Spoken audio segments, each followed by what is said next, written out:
gentlemen, to the Ethical Finance ASEAN 2023 Summit.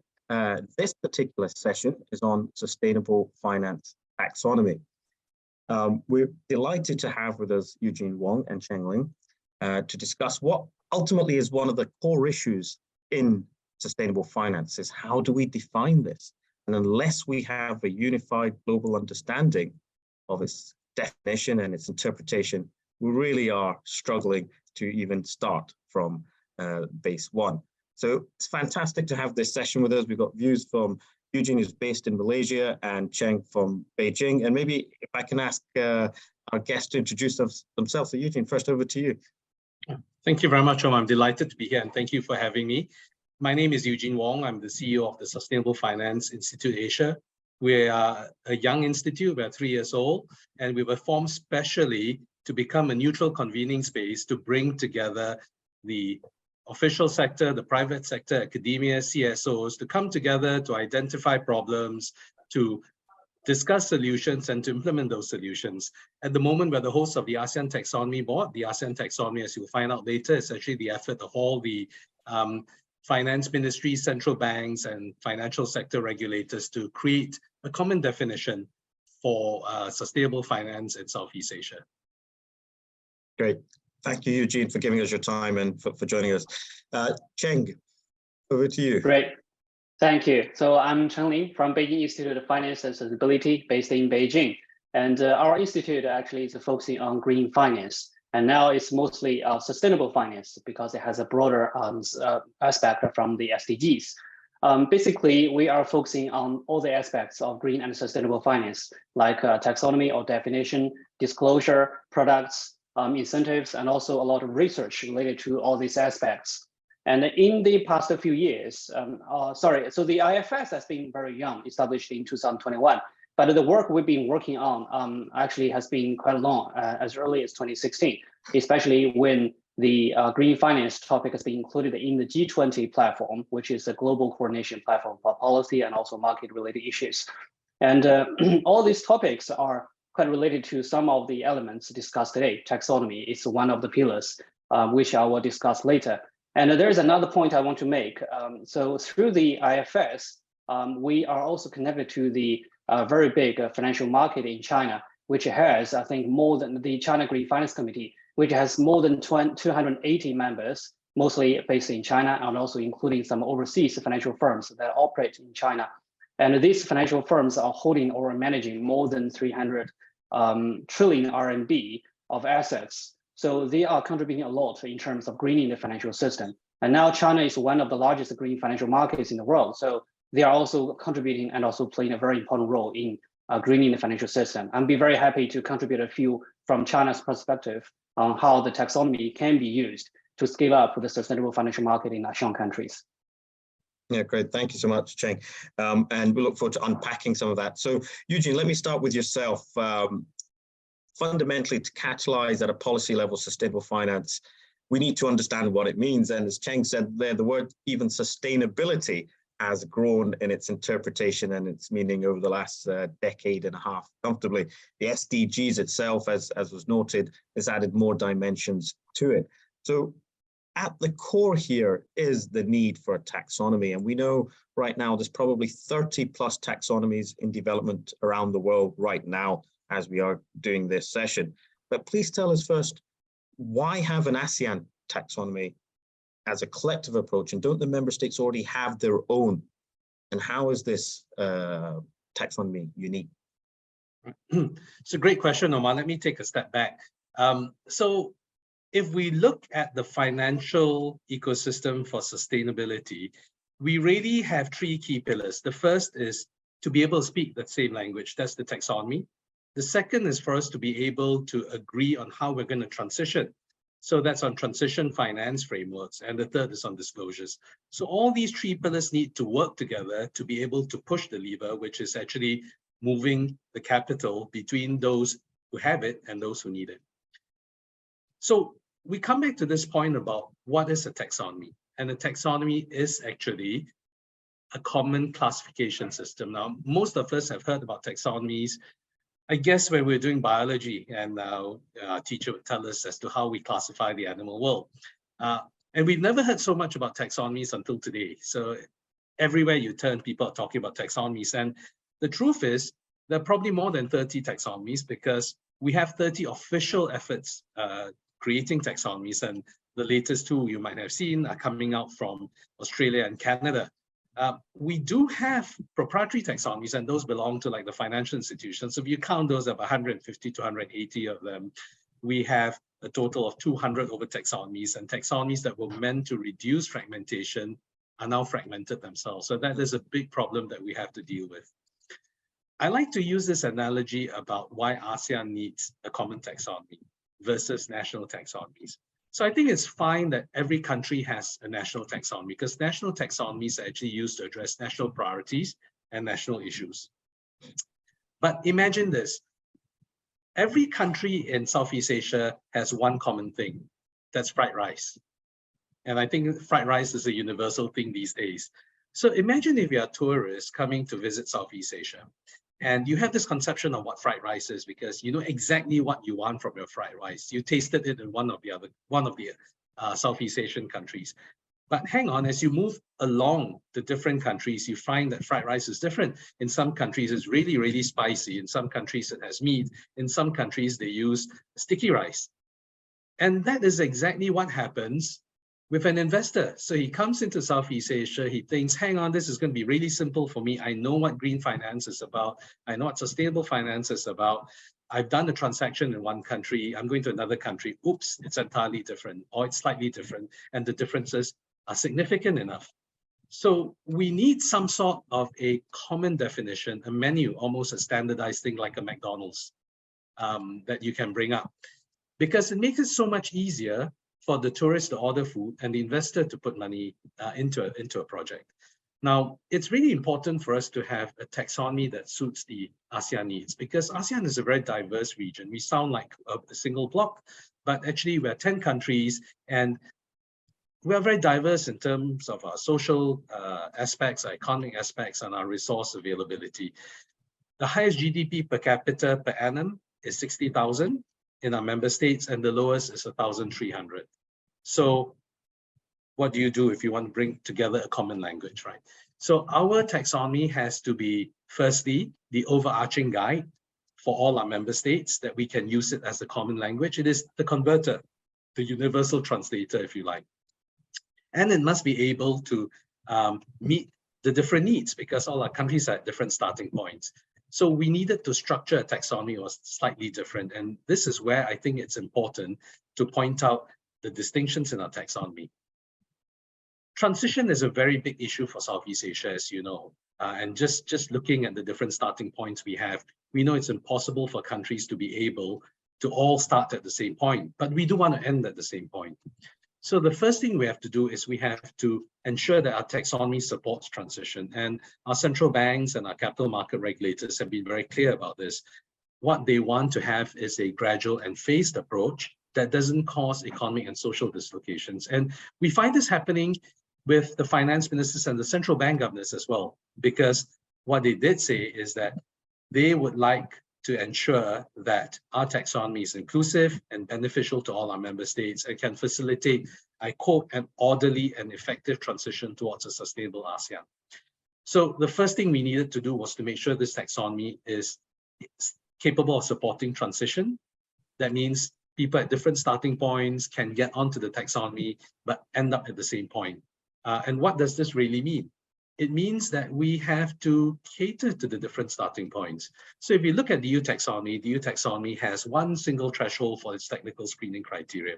Obviously, with countries ranging from here to here, and with the different complexities and the different economic activities, because they have different starting points and different economic activities, we do need something that can accommodate all of them. So what we do is that we have more than one threshold for the technical screening criteria of each economic activity. So if you imagine it's like a river and you're trying to cross a river, and the river banks have different distances from each other at different points of the river. And if you only had one stone at the widest point, you fall into the water if you try to use that to jump across. So we give people 3 stones, right? If the river banks are really close, please just use 1 stone, which is the most ambitious tier, aligned to 1.5.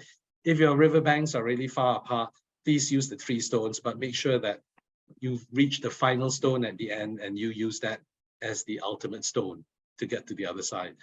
The second thing is that our taxonomy actually has 2 frames. The first is actually a principles-based approach. This means that countries without data can start classifying their economic activities based on a traffic light system. And that's the first step. It's like a bicycle with training wheels. And the moment you're ready, you've got the data to do that. You can use the technical screening criteria, which essentially uses a mix of quantitative and qualitative approaches. So it's very similar to the EU taxonomy. So these are really the most 2 important things about the uniqueness of our taxonomy. And of course, the taxonomy, as I mentioned just now, acts as a universal translator. So initially, you might start off with the different national taxonomies. They get brought under the regional taxonomy. The regional taxonomy interfaces with other global taxonomies so that it all becomes interoperable, because interoperability is the key. Got you. So that's a very kind of pragmatic approach that really genuinely acknowledges the different starting points and the diversity there. And I'll come back to that in a second, Eugene, after that then correlates globally. But before we do, Cheng, I'd love to get your views on the development of how it's been operating in the development of, in your experience, of sustainable finance taxonomies in China. Mm-hmm.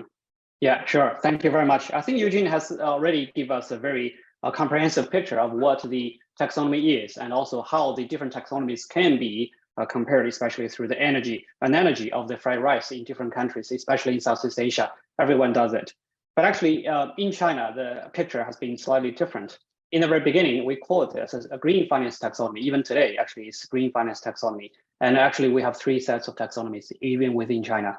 The first set of taxonomy was used for classification of green loans. It was designed in 2012, actually, mainly to classify the loans that has environmental benefits. For example, how much environmental pollutants your loan can reduce by lending such a loan or credits to support green projects. And the second one is the green finance taxonomy. Normally we talk about is used to support the financial firms and non-financial firms to issue green bonds. So that one was initially launched in 2015, end of 2016, end of 2015, and used in 2016. And since then, actually, the green finance taxonomy has been mostly referred to that one. And that one was updated in 2021. And I'll talk about the main updates later. And the third set is actually a green taxonomy, or a taxonomy for state-owned enterprises to issue enterprise bonds.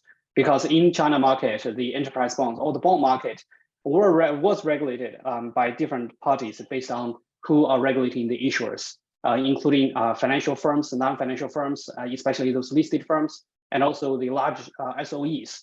But now, in terms of ratio and also use of proceeds, the vast majority of the green bonds issued in the market is following the green finance taxonomy for green bonds issued in 2015 and updated in 2021. And then the green loan taxonomy was also updated in 2021 by following almost the same one, actually in 2021. And comparing to the early version, 2016, the new taxonomy, I think the largest change was to remove clean coal technology in it, which leads to why we need to have a taxonomy. In the very beginning, the taxonomy was used to mainly guide issuers and also investors understand in the market, in the bond market. I'm investing already in the bond market, but actually I want to make sure some of them can generate environmental benefits. If any one of you have been to China in like 10 years ago or maybe 15 years ago, you'll know actually in northern China, the air pollution was very serious. So PM 2.5 or the air quality index was very bad, would be as bad as 1,000, while the WHO's safety level will be 25. So you'll know how much we need to do to improve the air quality, but the air quality itself is not the ultimate reason. The ultimate reason is the production, the transportation, the manufacturing process, and the energy they burn actually are not clean enough. So in the very beginning, the green taxonomy included the clean coal technology there, because through that process, 99% of the pollutants can be just filtered or removed, and the air quality can be very significantly improved. But soon after that, in 5 years' time, very quickly, the air quality in northern China has been improved by, I think, as much as 85%. So that means air pollution is no longer a big issue or challenge. in the financial market or in the society. People no longer are complaining too much. So the green finance taxonomy need to find another way out. And they developed there was a very strong call from voices from the international market as well, because they are against the coal. They said your green taxonomy actually is resolving the environmental issue, but actually has nothing to do with the climate, because even though you remove the environmental pollutants, but the carbon dioxide is still there. So there has been a call for revising for this taxonomy. And also in the same time, into the year 2020, China announced a carbon neutrality goal to realize carbon neutrality by 2060. So green finance has a new goal, which is very clear that this taxonomy needs to be upshifted to support a new target in terms of climate. So the taxonomy was upgraded and removed many of the controversial parts, especially on coal, and have included remained most of the structure and also the rest of the activities that are both beneficial and supportive to environment and climate goals and actions. So that's a little bit about the taxonomy, how it performed and was updated, as well as it's been as a little background. And there is maybe one more point before I hand over to you on the use of the taxonomy. Actually has been very active and in the bond market and also mostly in the lending market. Just to give you a number on on the markets, especially green loans and green bonds. So as of last year, the overall outstanding green loans accumulated more than 22 trillion RMB, or more than $3 trillion. And also the new issuance of green bonds by following this taxonomy in China last year was 870 billion RMB. It's accounting, I think, more than 20%, and also ranging the largest green bond market again after 2015 or 16. So that's how it has been used, and also there's some background information on what it could be. And of course, in terms of comparison, there are also some work I'll talk about later. Great. No, thanks for that, Cheng. That's really useful to hear the journey there in China, indeed, how that's had to expand from pollution issues to one of the global sticky points, as you know, is coal. So tell me this, Eugene, just for our listeners, the ASEAN taxonomy that you described. So this umbrella approach, it covers China, it covers all the regions in that. So how is it mandatory, or how is it implemented across the different regions? How do you bring that together, number one? And then how specifically in that context, how do you deal with the tension points? I appreciate you gave the analogy of the 3 different stones, but are there any further tension points around prioritization? Yes, it is obviously a very monumental task to put together a taxonomy of this nature. In fact, we are not the EU, and ASEAN operates by consensus. ASEAN operates by inclusivity and ensures that every member state benefits in everything it does. So naturally, with such requirements, it becomes more complicated to put together a regional taxonomy. But this, I have to say, firstly, a lot of credit has to be given to the financial sector policymakers and regulators, including the ministers of finance and central bank governors, because we started talking about this taxonomy in probably November 2020. By March 31st, 2021, we had the board set up, and by November 2021, version 1 was released for consultation. Version 1 contained all the key elements of the taxonomy, and progress has been very, very quick. I can safely say that very soon we'll have version 2 come out. So the idea really is for the tiers, as I mentioned before, there are 2 frames. So the first is actually a qualitative frame, and anybody can use that qualitative frame. You'll never be inconsistent with anybody's taxonomies because it's qualitative. So it's really an activity classification system. If you look at the taxonomy life cycle or the taxonomy value chain, this is the classification part. The second part is, of course, a bit more complicated because that's where we put some actual numbers in it. But if you imagine the tiers being able to capture widely the starting points of every country, so every country is going to have their own taxonomy and will have their own thresholds if they do have a thresholds-based taxonomy. And what we are trying to do is to coordinate to ensure that their national thresholds will fall within one of the tiers. So it's hoped that eventually they will be able to move upwards. I mean, this comes from the principle of giving every country the ability to chart its own transition journey, but hoping that everyone in the region ends up at the same endpoint. So that's the first thing. And we have a lot of syndications, we have a lot of discussions because every country's circumstances are different and peculiar. So we need to be able to achieve some sort of inclusivity in that respect. The second is, I think, the definitions part. And, I talked about the fried rice just now and the burger. And by the way, the burger is very interesting because I've always started comparing this to fried rice. And then my friend Tomo-san from the Asian Development Bank said, actually, it's like comparing the fried rice analogy with a burger, which is very standardized wherever you go around the world. So the McDonald's burger is standardized.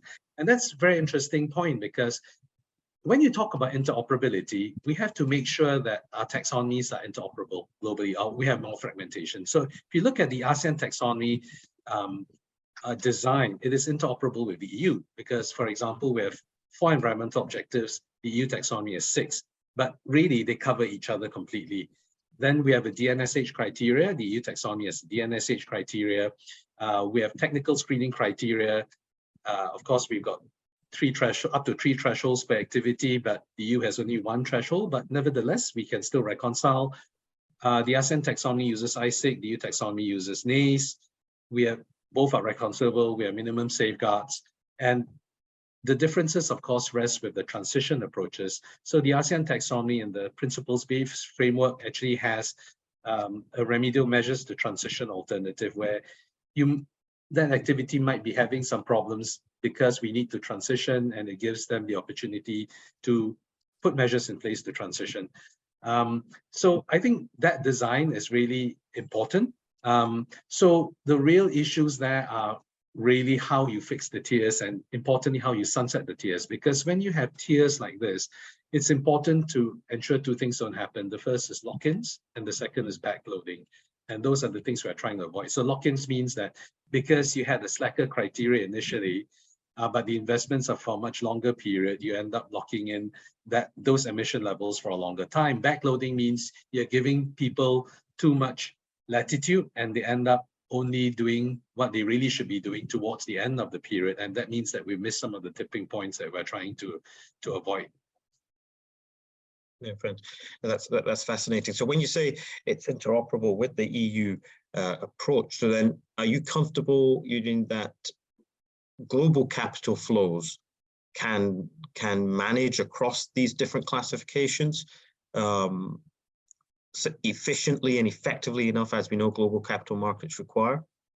Right. I think that's really up to the providers of capital because we are in a situation where in one instance, the EU, for example, it has been very firm on its thresholds. It understands where its net zero journey is, and it understands where it would like everyone to be on that net zero journey. But in ASEAN, we can't achieve that because starting points are so entirely different. So I like to give this example about the kid we had in school with us, and he was probably poor. He came from a more difficult social background, and the lessons were getting very tough. So there are 2 choices. You either help him along and you give him some slack, help him build capacity, give him some time to catch up, or he drops out of school. Which would you prefer? He could have been the most brilliant brain surgeon on earth, contributed the most, but because you cut him off early, he wasn't able to realize his potential. So I think it's important taxonomies give people that breathing space, but that is the balance between ambition and reality. So, and it's what transitions are about. Transitions are the balance between ambition and reality. Yeah. So we've got to set something where it's not overly ambitious, but it's realistic, yet at the same time, it's credible because it does ultimately achieve some ambition. Yeah. It's like that. It's the debate and the balance between equality and equity. As I say, understanding the starting point is critical to ensuring it's an inclusive and progressive journey. And Cheng, in terms of uptake of taxonomies and reaction in the market to that, so you explained really well since 2012 the developments there. Can you share some more perspectives on how the uptake has been and how the market reaction has been? So maybe I guess your question can be including two aspects. One is in China, its own taxonomy, and then the second part is about harmonization, how the market is reviewing the harmonization of different taxonomies across markets. So in China, I think it has been very successful, and taxonomy is only a starting point, because once you have classified what green and non-green is, actually you will be asked to ask them to ask the issuers of green bonds to disclose. So you will be very naturally followed by other pillars to make sure the green also financial market, because market is a system. So the system means that you're building on a conventional financial market, and transition, or sorry, the disclosure or information disclosure is one of the very fundamental rule or fundamental pillar that has to be done. And in the very early days, actually only a few banks was invited or was inspired to issue green bonds. But very soon they realize the benefits of issuing green bonds, not because just they have the opportunity of raise funds, but also because the reputation they can enjoy by issuing green bonds in both China and overseas. By issuing green bonds, actually some investors are more preferable to just invest in them, even though there might be kind of premium in it. And in the meantime, they realize by issuing green bonds, I will be very quickly singling out through my competitors in the big market. So the investors also realize that, and they can just pick around the different market players in the bond market, and the green ones will be among the top priority that I can choose to invest on. That's the first, and also it's within China.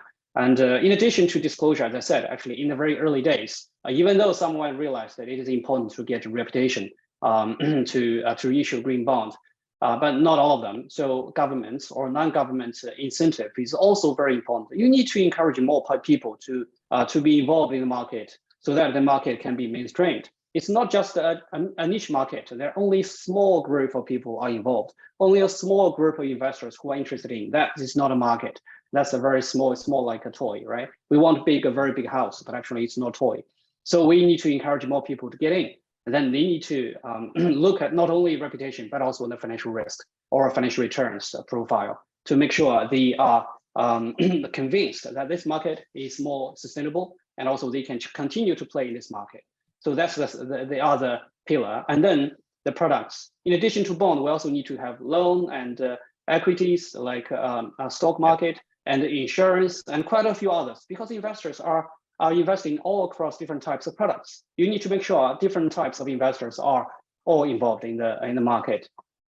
And then capacity. So even if the financials are clear or aware of the opportunity and also risks of investing in this market, but actually the issuers or the preparers of the green bonds, they need to be also, let's say, willing and also able to join this market. This is the case in China, and globally it's the same thing. So even if, for example, in Europe and China, we know we are all claiming that we are creating a green market, which is very big. But actually, when investors are investing in each other market, you realize, firstly, there is a difference in definition. So when you see sustainable and green, actually you require something else. And in China, it's the same thing. Your disclosure is more frequent. The disclosure requirement is more frequent than that in the Europe. So the first, it's more like a barrier, is on definition. After the definition barrier is cleared, you also realize actually disclosure seems to be also a very big issue. So you need to know that disclosure requirements can be comparable, and then maybe some other incentives or products and the